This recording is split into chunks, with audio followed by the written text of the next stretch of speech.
welcome to the July 2023 Board of Zoning Appeals for the Town of Smyrna. This time I'll call the meeting to order. We have several items on the agenda tonight. We will start with prayer and pledge. If you will, please stand.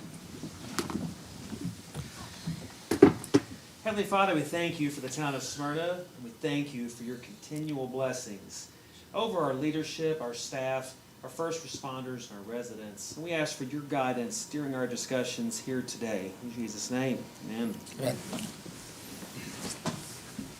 I pledge allegiance to the flag of the United States of America and to the republic for which it stands, one nation, under God, indivisible, with liberty and justice for all.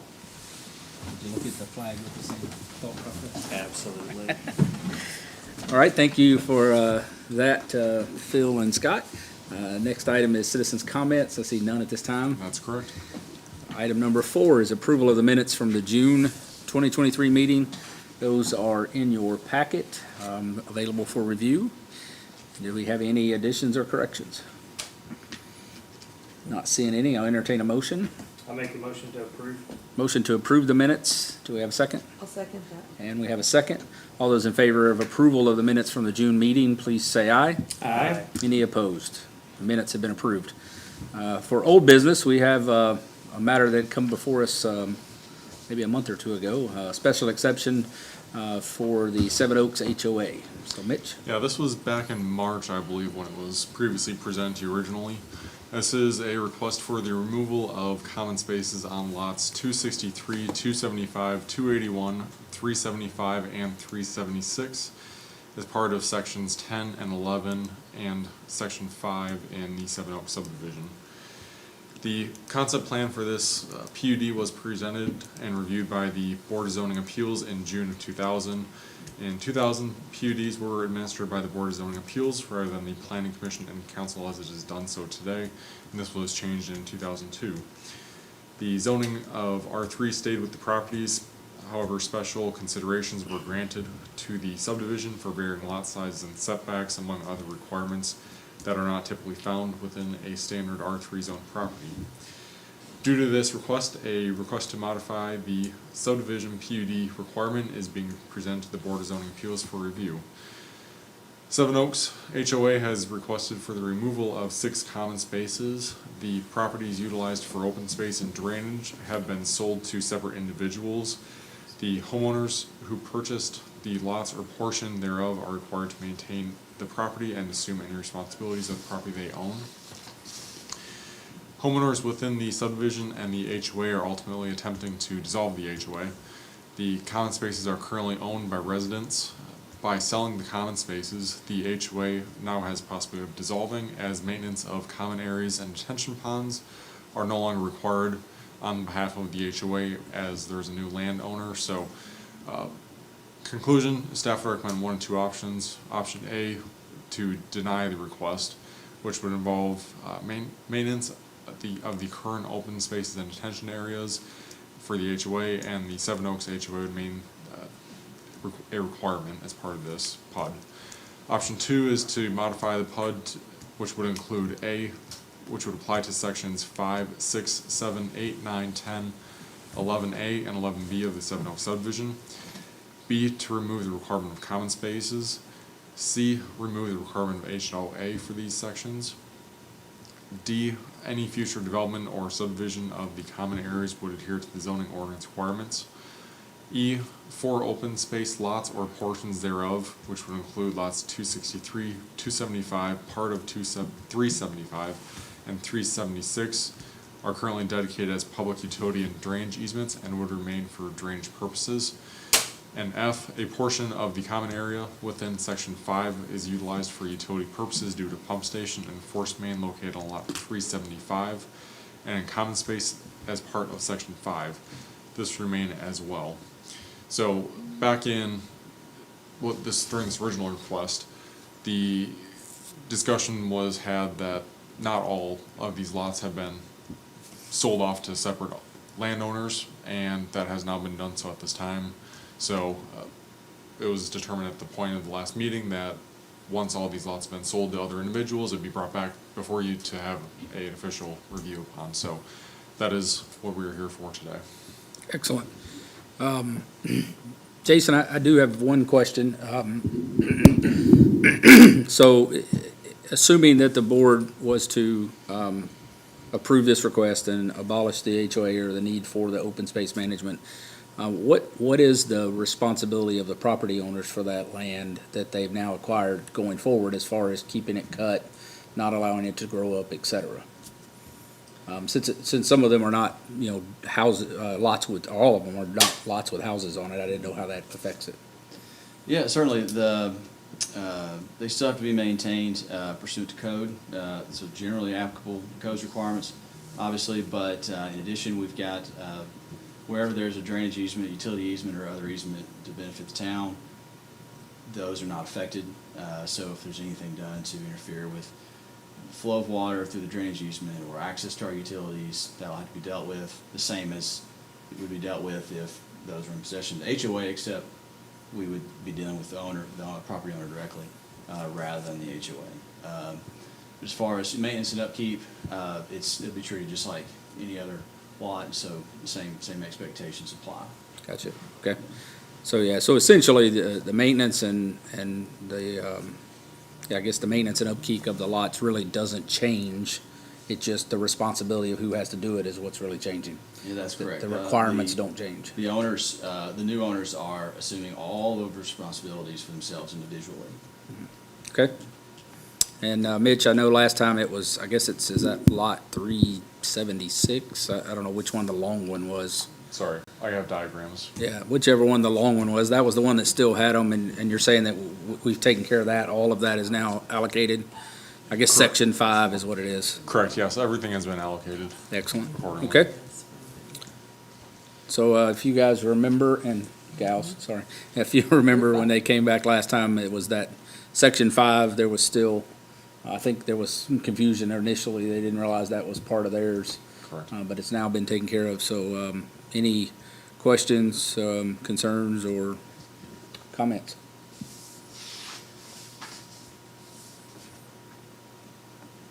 It's not very often, I don't know that we've ever seen one of these. So it's not very often that HOAs go away. They usually get imposed but not go away, so probably a lot of homeowners that save a little bit of money each month. Anything? If we don't have anything, I'll entertain a motion. Mr. Chairman, would you like to go ahead and just open up the public hearing briefly Oh, on this? thank you for reminding me. I almost forgot. At this time, I'll close the Board of Zoning Appeals and open a public hearing for anyone who would like to speak for or against this request. Not seeing anyone, we will close the public hearing and reopen the Board of Zoning Appeals for the motion that I had already asked for. Thanks, Jason. I don't think I've ever done that before. I don't think you did. Yeah. It's like, do we not do that? I guess I just want to make sure all of the homeowners have fully been notified that they are responsible for. Yeah, my understanding is the property's actually been transferred to them, either quick claim deed or in some other mechanism, right? Correct, They're- per the they're property technically assessor's owners. site, it's all showing as a separate individual owner for all of them. They are the official owner of those properties. Yeah, that couldn't have been done without their acknowledgement, so. Right. I believe one of the owners is here tonight, Mr. Brooks, if I'm not mistaken, who owns two of the lots. In fact, if I've got this right, and Mitch, tell me if I'm wrong, but the yellow on the map, the long yellow that fronts to I-24 and then cuts in, I believe Mr. Brooks owns. 375, is that the one? 375 and section 5 common area as Okay, well. both, okay. It's a large chunk of the common space. All right.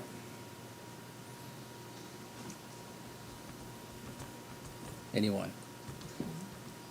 Is the HOA's already stopped, I mean, from a residence already, do we know that? No. They've been out since December of last year, yeah.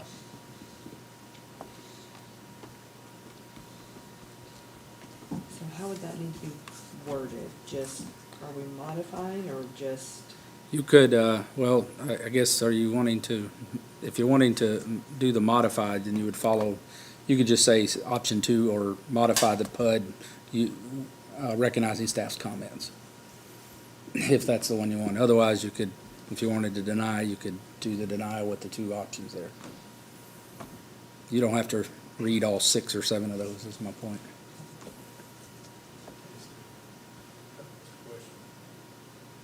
So, people that live in there now have purchased quick claim properties.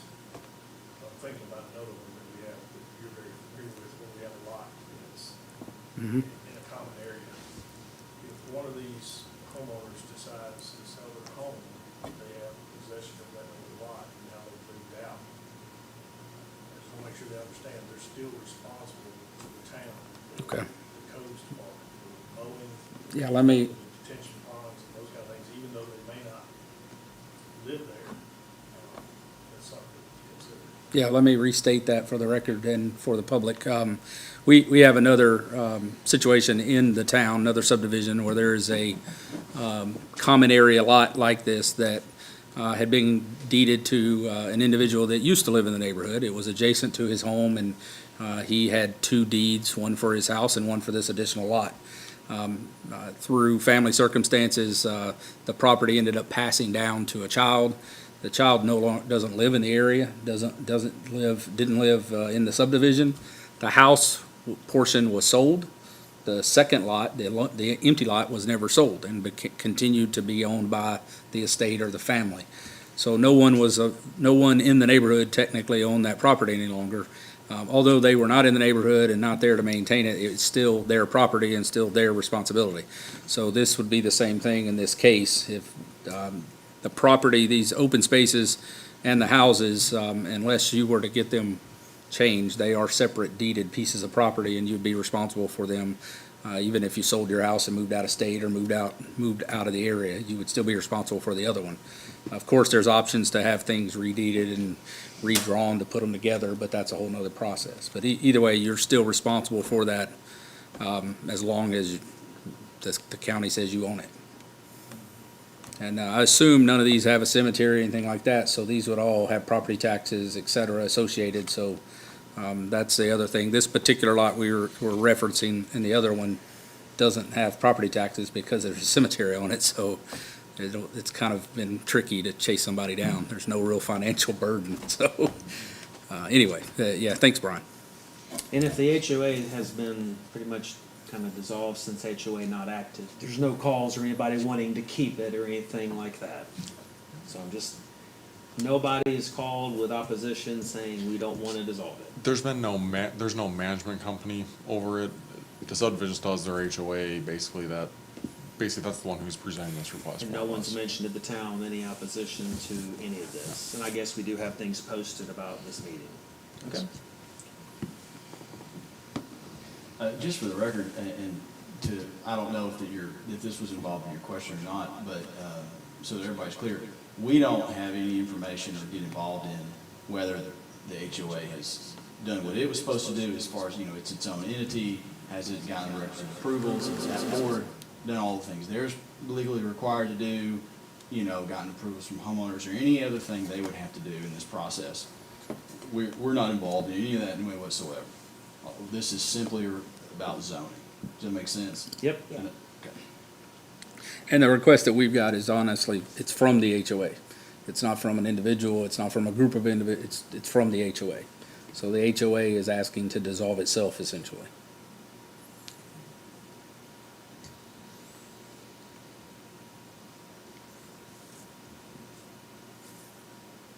We're still, any more questions? Comments, concerns? Anybody? No? Do we have a motion? I will move to modify the PUD, option 2, include all staff comments here as presented. We have a motion to modify the PUD as requested with the addition of the 6 staff comments included in the staff report. Do we have a second? I'll second. We have a motion and a second. Please, all those in favor say aye. Aye. Any opposed? The PUD modification has been approved. Mitch? Our next item on our agenda is item 6, new business. We have a zoning variance and a setback variance. So we'll start with the setback variance for Alex Ramsey at Enon Springs Road. Yeah, this is a setback variance for 18-foot front setback variance to place a fence in the front yard setback at their place of business. The property is zoned C2, general commercial, and it's about 1.9 acres in size. The minimum front yard setback in the C2 district is 35 feet. Back when this plat was recorded in 1987, the requirement was 40 foot, so we would hold the applicant to the 40-foot requirement today at this time. The applicant has applied for a fence permit as part of this process. The application states in several locations that no fence may be placed within the front setback and that the fire department must be contacted regarding a gate installation. The applicant contacted the fire department and discussed gate options to access the site. Town staff also provided an aerial image of the site with a marker showing an approximate location where the fence could be located. This drawing was incorrect, however. It showed the setback measured from the edge of the road, not the property line. The applicant began installation of the fence based on the aerial image provided and not the text within the application. Posts for the fence were set in the pavement during the course of a weekend in which staff noticed the following weekday, and the fence was closer than the 40-foot setback requirement. Section 7.080D of the zoning ordinance detail requirements for variances not involving special flood hazard areas, and they are detailed below. The board shall not grant a variance unless it makes findings based upon evidence presented as follows. The particular physical surroundings, shape, topographic conditions of the specific property involved that would result in a particular hardship upon the owner as distinguished from a mere inconvenience if the strict application of this ordinance were carried out must be stated. Staff finds that the property does not have a unique shape, topographic conditions, or physical surroundings compared to other lots in the same district. The conditions upon which the petition for a variance is based would not be applicable generally to other property within the same district. The conditions surrounding the reason for this request generally do not apply to other properties in the same district. The variance will not authorize activities in a zone district other than those permitted by this ordinance. Fences are allowed by right within this district but are to adhere to all applicable provisions of section 3.180 of the zoning ordinance. Financial returns only shall not be considered as a basis for granting the variance. The property owner has not identified financial returns as a reason for this request. The alleged difficulty or hardship has not been created by any person having an interest in the property after the effective date of this ordinance. The placement of the fence was completed by the applicant. That granting of the variance requested will not confer on the applicant any special privilege that is denied by this ordinance to other lands, structures, or buildings in the same district. Staff finds that the variance requested could potentially provide the applicant with special privilege denied by the ordinance to other lands, structures, or buildings in the C2 district with a structure located within the front yard setback. The variance is the minimum that will make possible the reasonable use of the land, building, or structure. Staff finds that the requested setback variance may not be the minimum to make the reasonable use of the structure for the proposed use. The granting of the variance will not be detrimental to public welfare or injurious to other property or improvements in the area. Staff finds that the variance should not be detrimental to public welfare or injurious to other property or improvements in the area.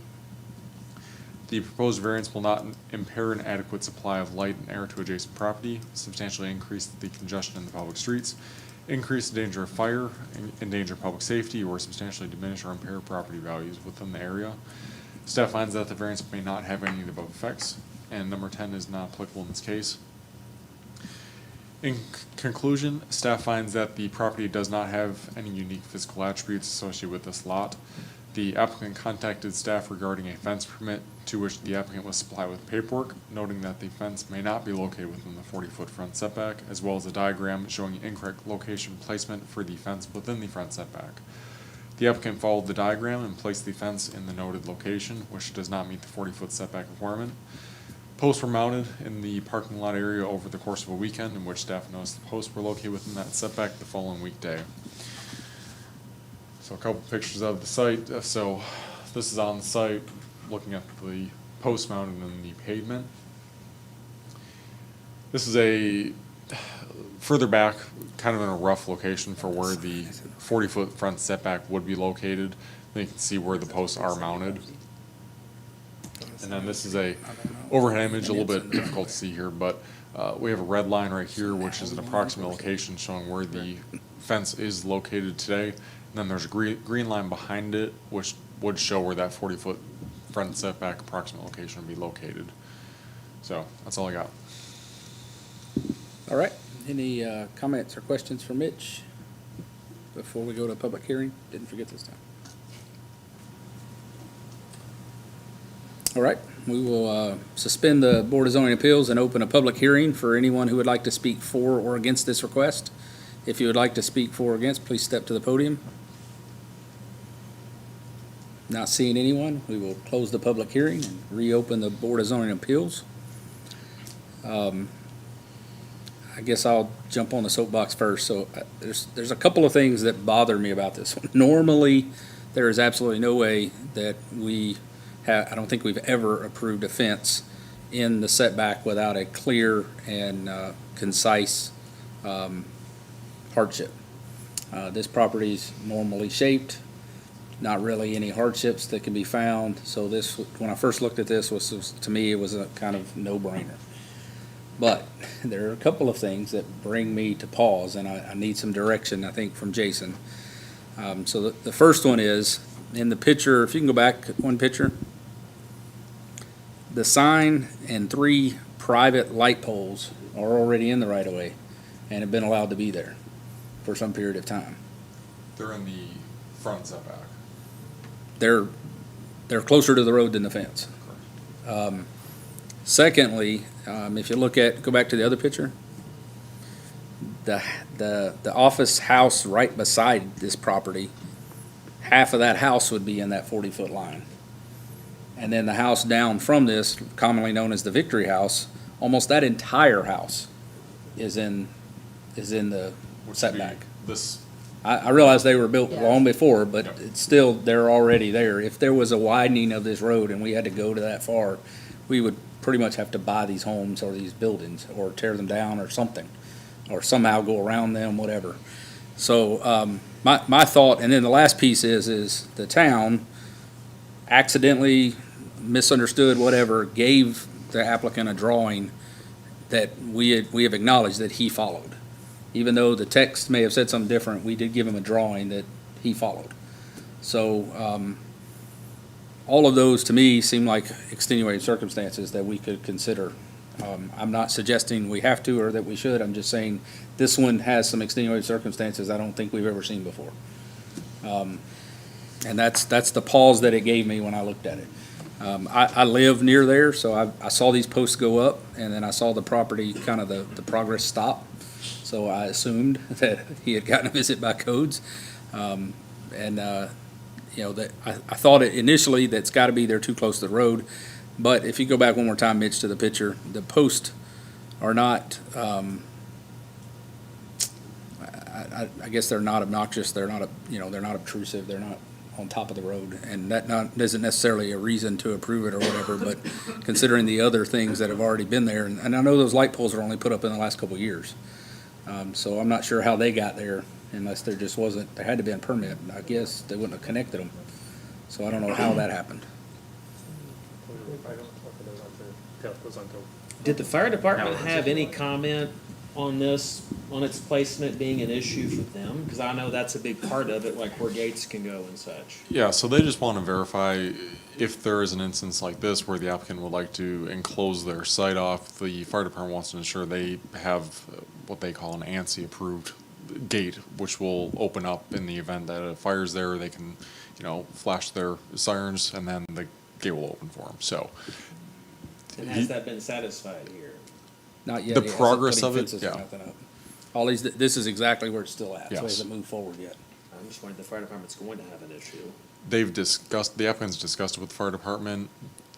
Where that stands, I don't know, but I know he's reached out to the fire department to go over the options. I'm scratching my head, if we were to approve it for some of these reasons here, it's still, the fire department still has to sign off on it, because it's still closer to the 40. So- They absolutely, go ahead. Yeah, we also, for example, we have communities, residential communities that are gated. They have to meet the same requirements. Fire department allows these. It's not Yeah. like, say, oddity. Yeah, it's not a one-off. My dad owned a towing company in town for many years, and we had to have a gate that the fire department could access. We had to do the same thing. So it's a pretty common occurrence if a gate restricts access to part of the building or part of the property. So I don't think, as long as, obviously, the applicant would have to adhere to the fire department's requirements. Yeah, I was just wondering if it's been done yet, or if it's, Yeah. because it's close, is it gonna create a problem? I mean, that's not Yeah. for our concern, I That's was on just weight. curious if that had, even while we're considering it. You made an excellent point, Chairman. I mean, the lot next door, this fence is literally in line with the front of that house. I mean, that's an excellent point. I mean, there it is, so I mean, if we had to, you're right, you have other issues to be, you know, that fence is the easiest issue to deal with if you were gonna widen that road. Yeah, I think, you know, had there not been the extenuating circumstance that the town gave him a drawing that essentially puts the fence in line with the front of that house, if I was a reasonable person, I would say that makes sense to me too. So I may or may not have missed it in the written word, because it makes sense that the front of that house would be on that line. And so, to me, it's reasonable and logical that he put the fence there based on that drawing. And I get it. It does, technically, it's in the right of way, and we normally wouldn't approve this kind of request, but I don't think we've ever had this kind of mistake either, or the other factors in any instance. It's just in the front setback, not necessarily the right of way. Yeah, okay. What is the right of way there? The right of way is just to the poles? The right of way is gonna be this black line down here. Okay, so just the front setback, So okay. everything, you know, to the I south got right you. there. I got you. Yeah, that does make some difference. If we came along, we would have to purchase that property. It's not right of way, from the black line to the red or green line. Yep. So his private poles and stuff are in the setback, not in the right of way. Correct. I got you.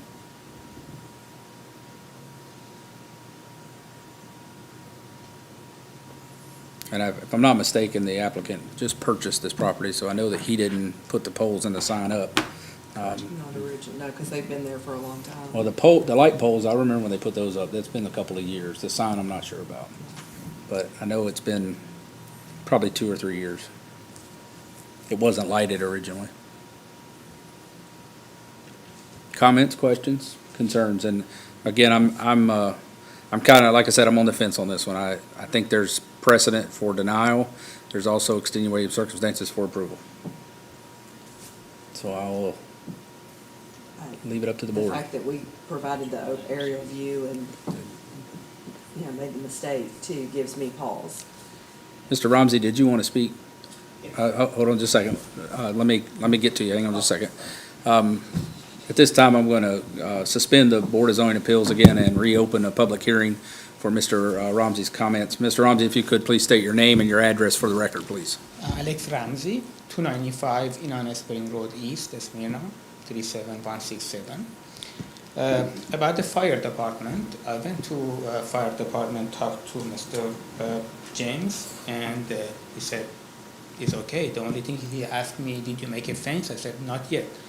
And he said, finish the fence and then come install the siren and then come here. And we have to test it to make sure it's work and you're good to go. This is about the fire department. Yeah, thank you. And about the fence setback, if I know from first day I have to go back that much, I never install the fence.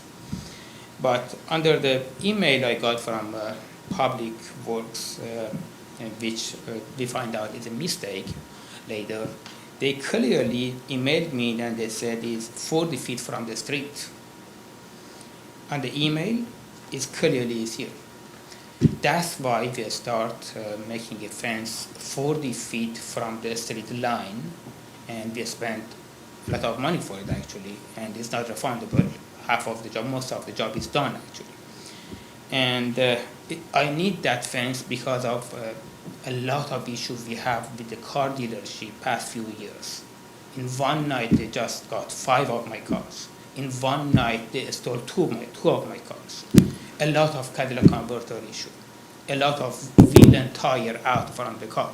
So the security of the business car dealership is very important for us. I cannot sleep at night. I have to always look at the camera to make sure my lot is safe.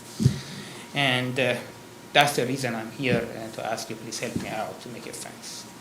Do you own another car lot in town? Yes, in Nashville. In Nashville? Okay. Yes. All right, any other questions for Mr. Ramsey?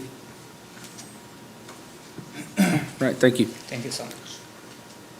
Anyone else? Not seeing anyone, we will close the public hearing and reopen the Board of Zoning Appeals. That should have answered your fire station questions, I think. I know, that sounds exactly like what we had to do, so that sounds legitimate and correct.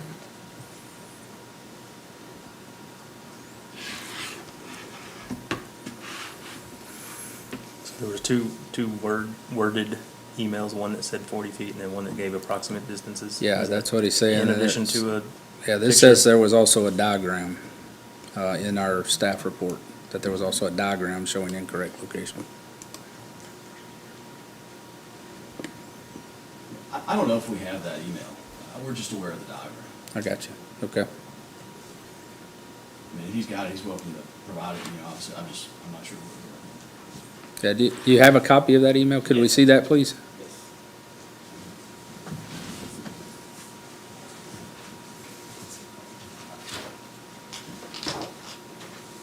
Yeah, right here, yeah, thank you. This is the email, they got it down here, and there is a map here. Okay, thank you. And Mr. Chairman, if you would, just for the record, just make that an exhibit to the public hearing, since we've already closed it, and that be an exhibit to his comments. All right. This time we'll make the email and diagram that's been provided as an amendment to the public hearing for the record. An exhibit. And if you And- would just sorry, maybe state exhibit. the date- If you would just go ahead and read who the email's from and the date on it, and that would be Okay. appreciated. Sure. We have an email from town employee Tammy Rankin to Mr. Ramsey that says, "Good morning. Nothing can be in the 40-foot setback. Your building is much further back than the 40 feet. You need to move the fence back to 40 feet." Mr. Ramsey then replied to Tammy, "Quick question to make sure I understand well before I start any work. I thought the 40 feet setback is the distance from the street to build a building, but we want to make a fence, not a building. Do we still need to move back 40 feet from the street to make the fence?" So what this email appears is, Ms. Rankin had told him he had to be 40 feet from the street. You need to move the fence back 40 feet from the street. In the same email, she says it has to be 40 foot in the 40-foot setback, or it can't be in the 40-foot setback, but she also says 40 feet from the street. And he asked to confirm 40 feet from the street. Then the drawing, the diagram that is provided, Looks like that's what we have in our. yeah. Yeah, it doesn't, it's, honestly, the email's a little more clear than the drawing. The drawing actually says right-of-way, R/W, 40 feet from the R/W. So, it doesn't actually say edge of the street, but that's what the assumption was, is that that's the edge of the street, I think. But this is probably the more confusing part, the email. And that's dated May 20th and May 22nd, by the way. Well, I actually read them out of order. I just realized that the dates, the first email questioning 40 feet from the street to make the fence was from Mr. Ramsey to Tammy Rankin on May 20th, and she replied on May 22nd. Nothing can be in the 40-foot setback. Your building is much further back than 40 feet. You need to move the fence back 40 feet from the street. And so that's, so that was May 22nd, the response. and See that? and this diagram So is, this is the first one, and Yep. this is her response. And that's the one that's kind of questioned. Yep. And then this is the diagram. I think you have that. yeah, in this diagram, you might misdrew that as a street versus Yeah, a and there's- right-of-way diagram. That's the way we see it as well. Yep. Okay.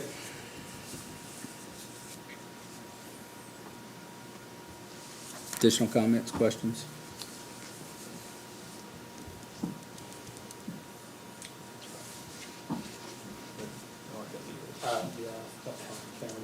Yeah, let's zoom out. Yeah.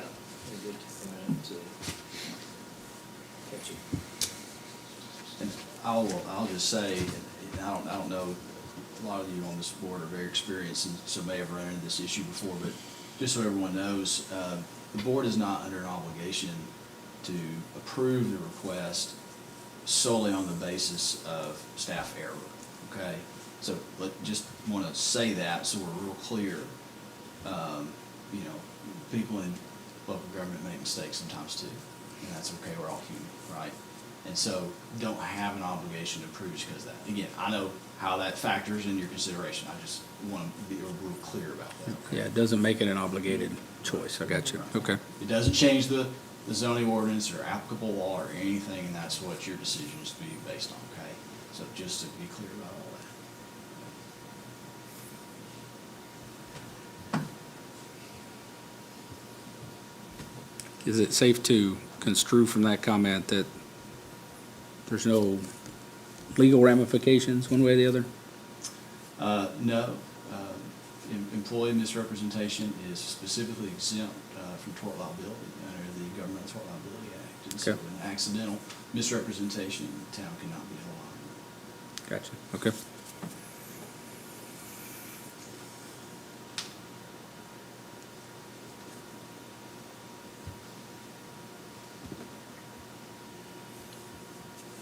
How about it? Does anybody have a motion?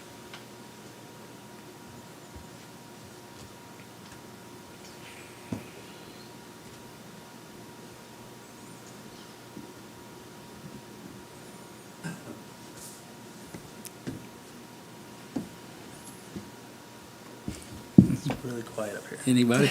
Anybody? It's not an easy one to decide here. You know, in the radio world, air silence is bad. Right. I mean, my only concern would be, we've always been very consistent, so if we approve this, are we setting a precedent now every time if there's a staff error, we need to, I know what Jason had just told us, I just want to, I think as that's, far as we're concerned, does that, going forward, mean, do we open that can of worms? I think that's a valid point. I mean, that's a valid concern, you know, I also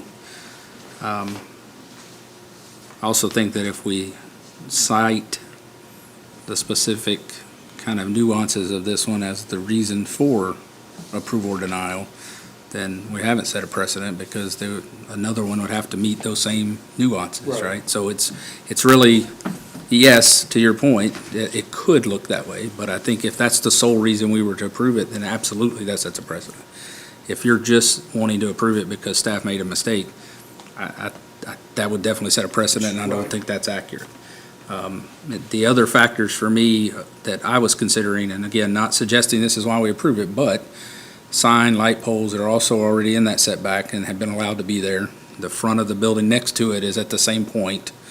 So there's kind of some little differences here. This is kind of like the cart before the horse, right? There's Sure. some things that, the poles, the light poles, the sign probably should have never been allowed to be put there, should have been caught long ago too, probably. But they weren't, and so they've been allowed to stay. Well, I'm with you on that on, if the city ever had to expand the road, all that's coming down for the fence. comes Well, down they would have to, too. there would have to be a property negotiation. Right. Because that is not right-of-way, that's setback. So the property is owned by the property owner. Right. The city would have to actually purchase that property. It which wouldn't would- just be the which would- fence coming down. Right, All which, that would. which would probably, I mean, obviously, I don't know what could happen, but usually when we do that, we make concessions with the property owner to move their fence as part of the purchase or whatever. So that would be a negotiation point that would have to be addressed at that time and if and when that ever happened.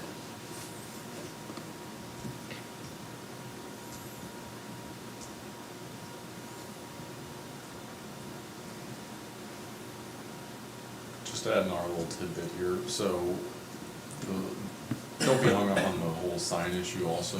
Signs are only required to be 10 foot off the right of way. Okay. Not meet building setbacks, so they have a little bit different regulations. Is the telephone poles in the same boat, or the private light poles?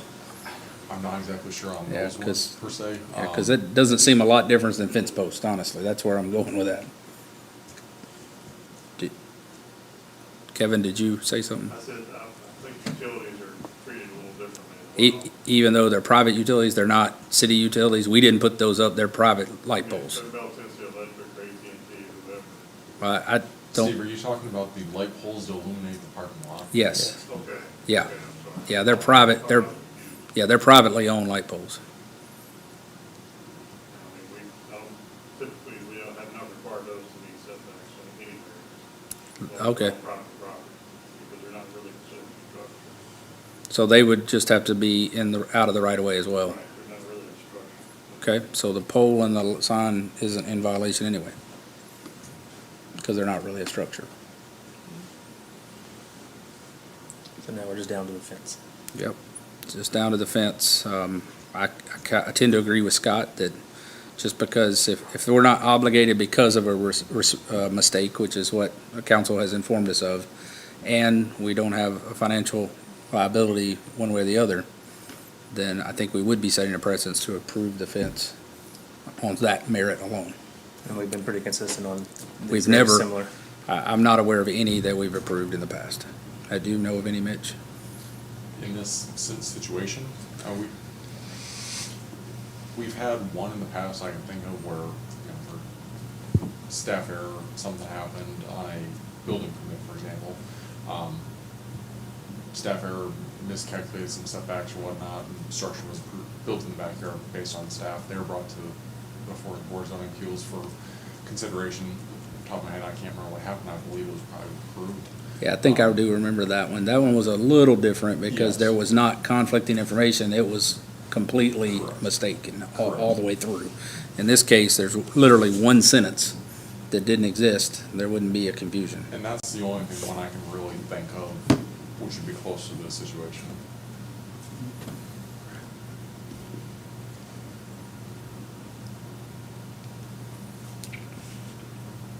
Still looking for a motion.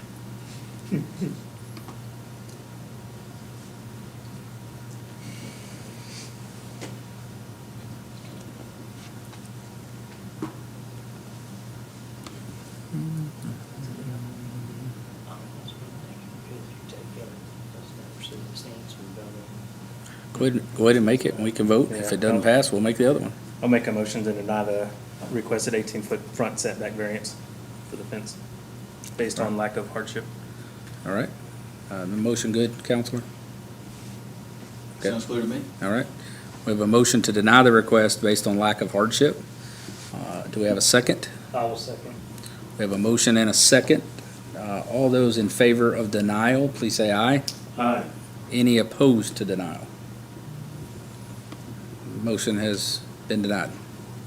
I'm sorry, motion has been approved. The request has been denied.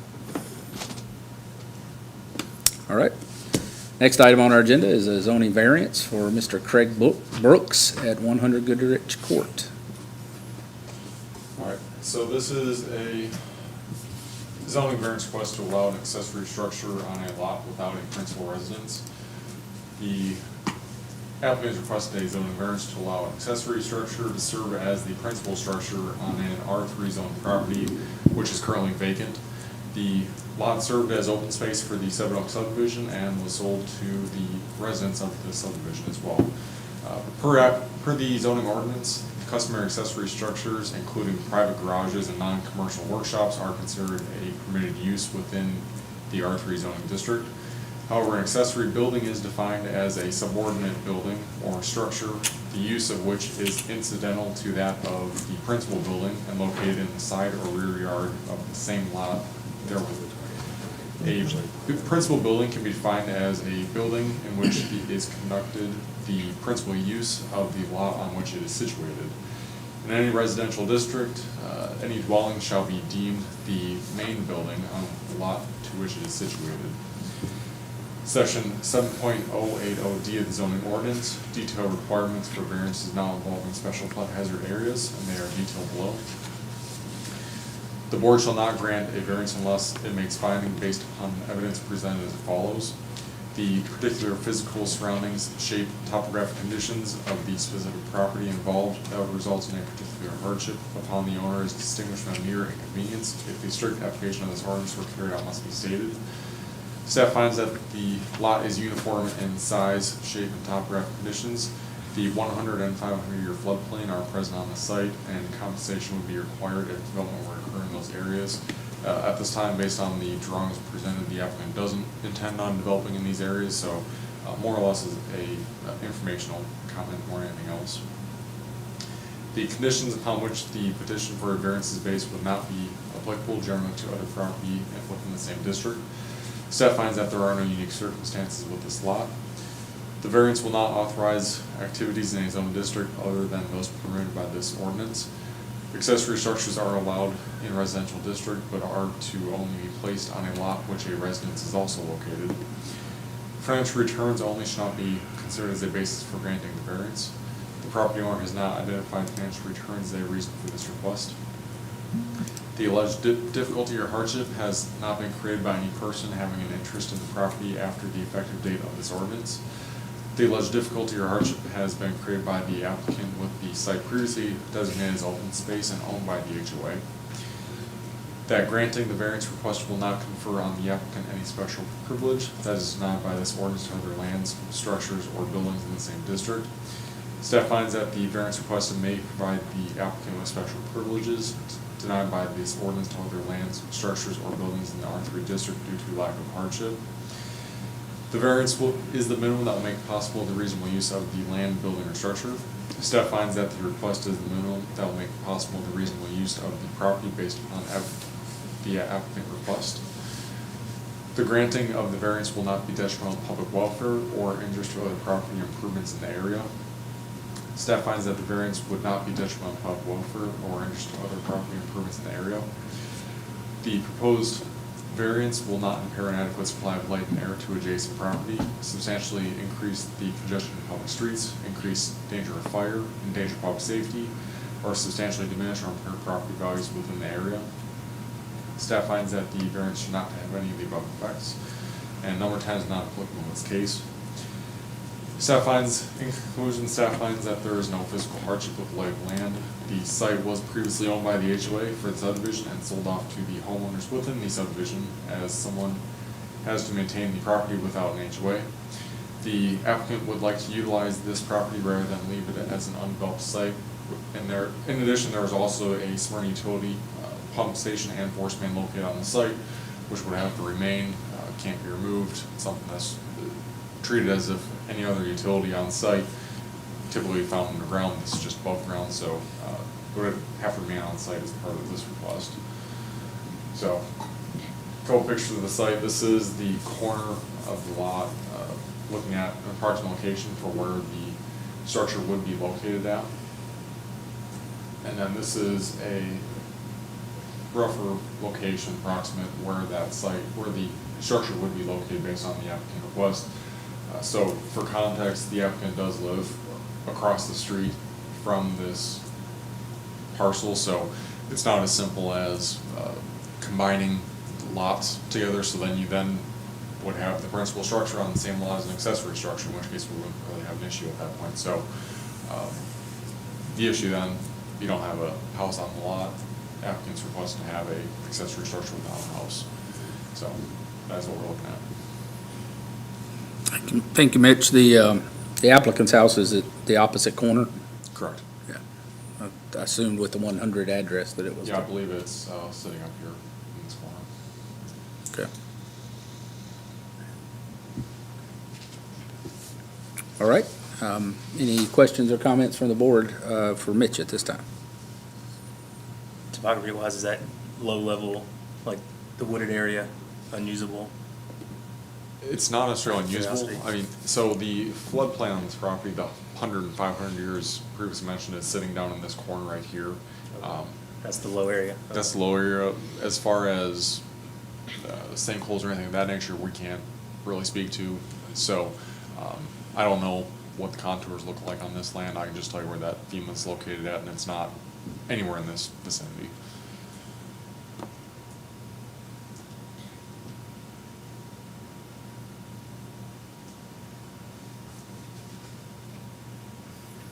Mitch, could you give us some, I guess, information related to, you mentioned several different structures in your staff analysis, customary accessory structures, private garages, non-commercial workshops, and accessory building. Can you help us understand kind of the differences? Yeah, so those are the definitions based on the ordinance. More or less, that entire paragraph is to say you can't have an accessory structure without a principal structure. The principal structure in residential district would be deemed a residence, not an accessory structure can't be deemed as a principal structure within residential district. So Okay, so, that's essentially what that paragraph is so the saying. customary accessory structure, private garage, non-commercial workshops are accessory buildings. Correct. And so what you're saying, what the ordinance is saying is that those are by right allowed in the R3 ordinance, but based on the ordinance, they are considered an accessory building and there has to be a dwelling on that property. Correct. So someone, any subdivision, someone wants to come in, build a garage on their property. This is also saying, hey, if you are doing this on your own property with your residents on it, go ahead and do it, no problem. You don't have to come to the board for something like that. That's what that's saying. Okay?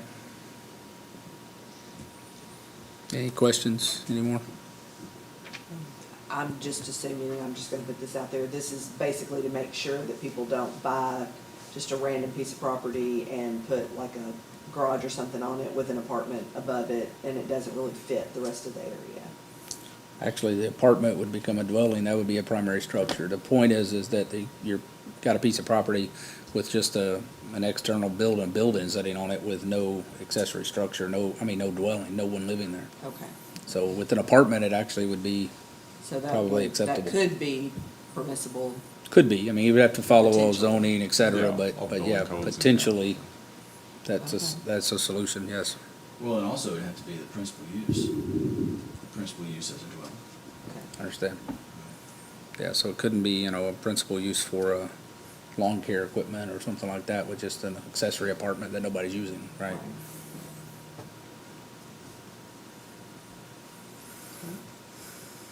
Okay, any other questions?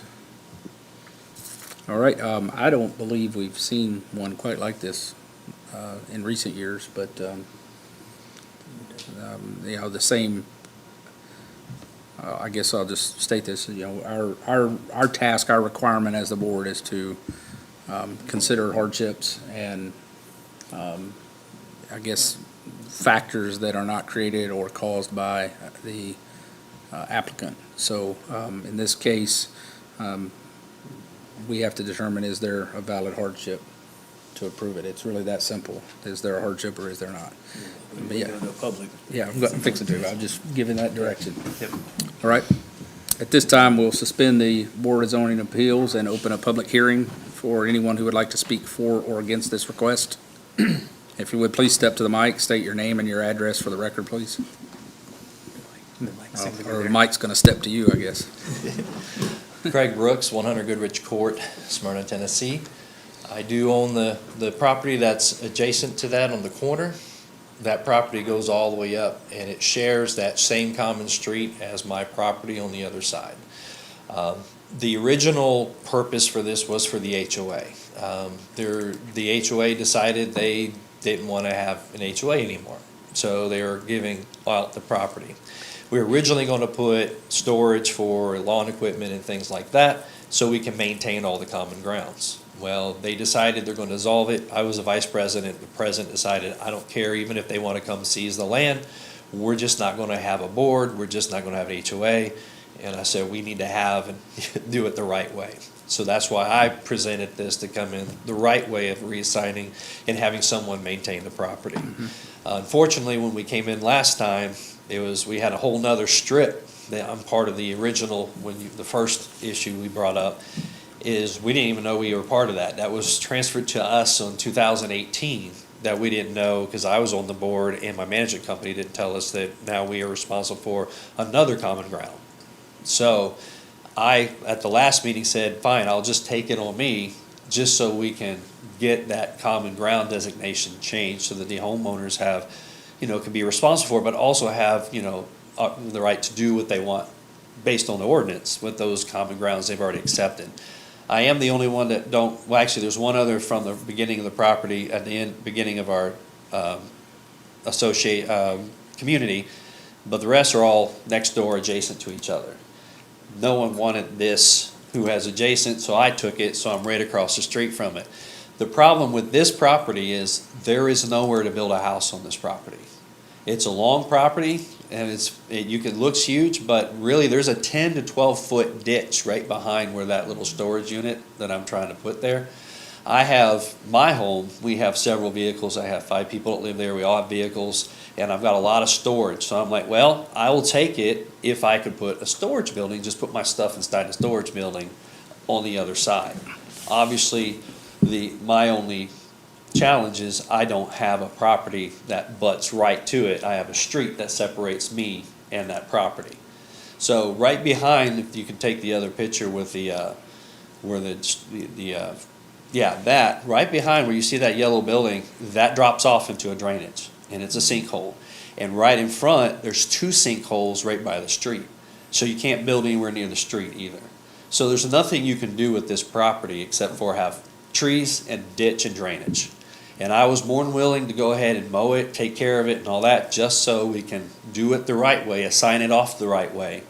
And now I'm stuck with a bunch of property that I'm liable for if something happens, so I have to insure it and pay taxes and all that. So the only thing I was asking is, could I at least put something that I could store some things? I got a couple vehicles. If I can get that building, I can put them in that building.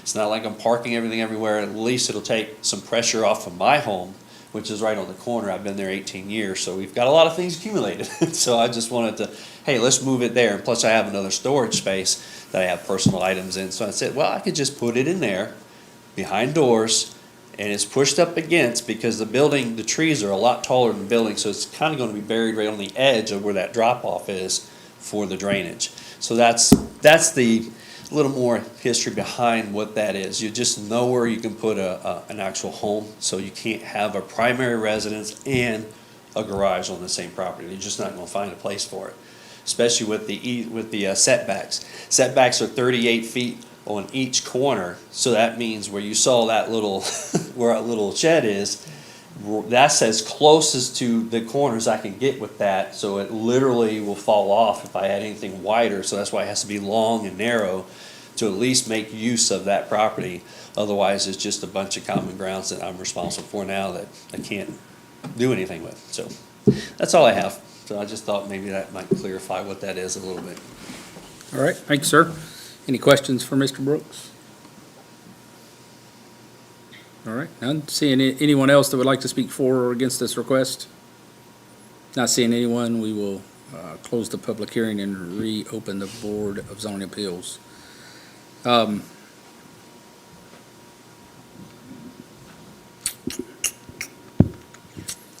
item number,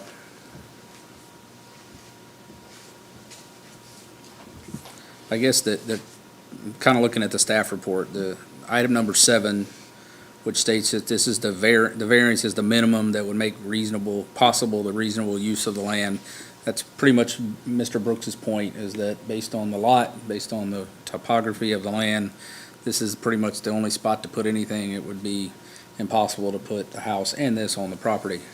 However, item 5 says that hardship was created essentially by the developer, by the HOA itself, which, they divided it up this way and made that lot pretty much as small as they had to meet the requirements for the drainage, I think.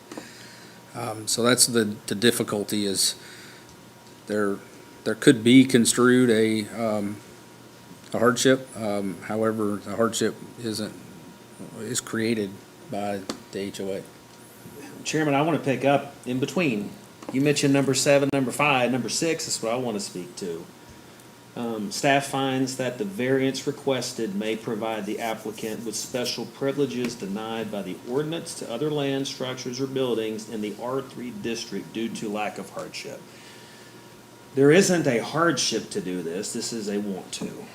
There's no hardship to it. It's just a parcel of land is not being utilized in a zone. This is my concern. Since our zoning ordinance is extremely clear, and it's even defined here for us, an accessory building is defined as a subordinate building or a structure, the use of which is incidental to that of a principal building and located in the side or rear yard of the same lot therewith. That's not happening. There's no hardship in our zoning ordinance. I feel like this is not an appeal.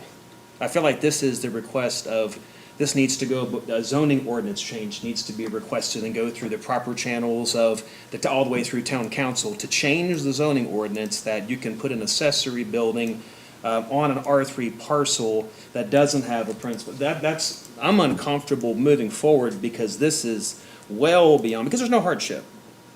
And that's my concern. It's well beyond a normal appeal. It's really just, and I understand why he wants to, it makes sense. But at this point, is that make it right for everyone with a weird piece of property that's unusable R3 to come in here and want to do the same thing? And the developer didn't open it up for that. You know, they left it like that since 2000 because of the same reason, because they can't just throw an accessory building on there. Now, if it was gonna be a principal structure and it fit within inside all required setbacks and all that, that's different, because like you said, someone's living there, it's a primary residence, it's a whole different deal. It is an R3 piece of property, but our zoning ordinance says that an accessory structure cannot go on there without a principal structure, and it's gotta be in the side or rear. So I don't feel like this is a standard appeal. I feel like this needs to go for a complete zoning ordinance change in order to have something like this happen in the future, today and in the future. Okay, is there a motion in there? I'm curious what the rest of the board thinks about that. Well, that's just my opinion on that. There's some things I feel like go above an appeals process, and it's so big, it needs to go through the bigger channels all the way through council of changing the zoning ordinance from scratch on this issue, because it's crystal clear that it shouldn't be there. And there's no hardship, so I mean, I don't know how I would approve that other than just saying I want him to have it, but I don't wanna do that. We have an ordinance in place for a reason, and I wanna back that ordinance up unless there's a hardship to say, hey, the right thing to do is do this because there's a hardship and it's reasonable use of the land. And I just don't see that here for that reason, that's all. I can't find any ordinance reason to vote yes on it. I can't, personally, I don't see it. Right, and like we've said in the past, black and white. You know. This one is, and I hate that because I understand what the use is, it's just, I disagree that we're the channel to go through because there's no hardship. I think it needs to be an ordinance change through the other channels. Like it would have to. Yeah, change what an accessory structure can be and where it can be, and I don't believe that that's what we should be discussing. Okay, So I'll move to deny the request for lack of hardship, and because the zoning ordinance is clear that an accessory structure cannot be put on this lot because there is not a primary structure. all right, we have a motion to deny the request. Do we have a second? Did you want to say something? I don't know if we're allowed to or not. Not at this point, in the middle of the motion. I would, I'll second. all right, we have a motion to deny the request with a second for lack of hardship. Do we, all those in favor of denial say aye. All right. Any opposed? Not hearing any opposed, the motion has been approved. The request is denied. Staff comments or other business is the next item on our agenda. Mitch, anything? I think you've heard enough from me tonight. Number 8, the last item on the agenda is adjournment. At this time, we'll stand adjourned.